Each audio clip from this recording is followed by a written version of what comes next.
You ain't bored, you're missing the chaos. You removed the booze, the fags, the gambling, the doom scrolling, the shit relationship, and the job that's nearly killing you. And instead of feeling free, you feel bored as fuck. That doesn't necessarily mean you missed the thing. It means that your system has got used to the noise, the drama, the stimulation and chaos. That normal now feels like some fuckers unplugged the telly. Give me 5 minutes, because once you understand what's happening underneath this, you start seeing the same machinery everywhere, including the bit where one compulsion leaves and another little bastard is already measuring up fucking curtains. I've done it with booze, cigarettes, coke, food, work, different outputs. Same human underneath. And these days I'm far less interested in arguing about the thing than I am in understanding what was going on underneath. Because behaviour is output, and that's one of the central ideas behind the EOM, Emotional Observation Method, and a big part about what I wrote about in Underload. What was happening in the system before the behaviour turned up. Take something away that's been giving you stimulation for years, and life, all of a sudden, can feel very fucking flat. It's not bad, it's just quieter than you're used to. And if normal has been anticipation, stress, reward, drama, relief, another hit, quiet can feel wrong. And that's the bit we immediately label as I'm bored. Maybe. Or maybe you're experiencing something you haven't experienced properly for fucking over 20 years, 30 years, 40 odd years in my case. Nothing dramatic's happening. And it all sounds lovely until it actually happens, because human beings are fucking brilliant at saying they want peace right up until they get some. Then within 48 hours, we're prodding it with a stick to see if we can get something fucking interesting to happen. Once your internal needle has spent years bouncing around like a fucking speedo driven like a 17-year-old, normal can feel defective. It's too slow, it's too calm, and it's a bit fucking beige. So naturally we go looking for something else to move that needle. And this is where we become world class at changing absolutely fuck all. And we're announcing to everyone we've transformed our lives. The booze has gone. Lucifer moves in. You know, the fellow little fucking raccoon. Suddenly you're conducting a forensic research into which biscuit has the best chocolate to biscuit ratio. It's a chocolate hobnob, by the way. You can save the research grant. The fags go, and suddenly the phone needs checking every fucking 17 seconds in case civilization has collapsed since you last opened Facebook. The relationship goes, and before you even worked out why and what happened, you're on a dating app assassin somebody with a fucking bunny ears holding a card. Apparently that's romance these days. Strange world we live in. The job has gone and you start your own business. Brilliant. Freedom. No boss. Except now you're the boss. The boss is you. And it turns out he's an unreasonable cunt and he thinks Sunday morning is an administrative opportunity. Different behaviour, same machinery underneath. And that's the bit I care about, because if the load hasn't changed, the system will find somewhere else to dump it. You can take away the output without understanding why it has been produced. Then 6 months later, you're thinking, why has this stopped? Why have one thing? And you're obsessed with fucking something else and Olympic-sized standards. And this is where the whole just stop doing it conversation falls apart. Stopping something matter. Of course it fucking matters. If you don't stop, nothing changes. But stopping is not the same as understanding. And understanding is not the same as rebuilding. Sometimes you remove the obviously problem and underneath it's still there. You find Tuesday, your relationship, your bank account, your health, your loneliness, your job, your own fucking head.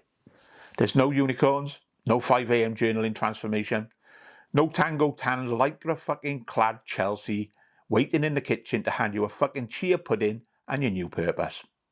It's just you. And whatever was there all along. And that can be uncomfortable. Maybe drinking wasn't the only reason 6 o'clock felt difficult. Maybe scrolling didn't cause the loneliness. Maybe working every available hour known to man wasn't ambition. Maybe being permanently busy meant you never had time to sit still long enough with your own fucking thoughts. And once the noise disappears, there it fucking is. And that's where boredom becomes useful. It's not enjoyable. Not something I'm suggesting you frame and put on the fucking wall. Useful. Because rather than immediately trying to get rid of the feeling, you can observe it. And that's EOM. Not sitting there analysing yourself until your brain flies off for fucking redundancy. Just noticing what is actually happening before Bob comes in and writes the official press release. So when the flatness arrives, instead of immediately asking, what can I do so I'm not so fucking bored, try these 3 questions. What was the old behaviour actually giving me? What am I genuinely feeling now? And what am I currently trying to replace it with? And the last one is a bastard, because replacement behaviours can turn up wearing very, very respectable clothes. Exercise, work, food, shopping, social media, dating, self-improvement. You can absolutely run yourself into the fucking ground while nobody is there congratulating you for doing something fucking healthy. I'm bored is also a wonderfully convenient bucket for a load of completely different human experiences. Restlessness gets thrown in there, loneliness, anxiety, being totally fucking knackered, lack of purpose, not knowing who the fuck you are now the old routine has disappeared. All of it gets labelled as boredom, because boredom is easier to deal with than some of the answers. And sometimes, yeah, you are. You're generally fucking bored. And that's allowed as well. You've watched 40 minutes of something on Netflix assuring you that it was fucking #1 in the UK. Who's fucking #1? And now you're questioning the judgment of the entire country. Turn the fucking thing off. But when the noise disappears, something else becomes available. Time, attention, your curiosity. And I'm deliberately not calling this creating space, because somewhere there's a bloke already doing this. He's clad in linen and he's charging you 900 quid to teach you how to do that beside a fucking gong and a sound bath. I mean actual time. Hours of your life that used to belong to something else now belong to you. And that can feel empty before it does feel useful. Of course it can. You've removed something that occupied a great big fucking chunk of your life. It's going to be a hole. But the answer isn't necessarily to grab the first shiny thing you can find and ram it straight in the gap. Maybe have a look at the gap first. What do you actually want there?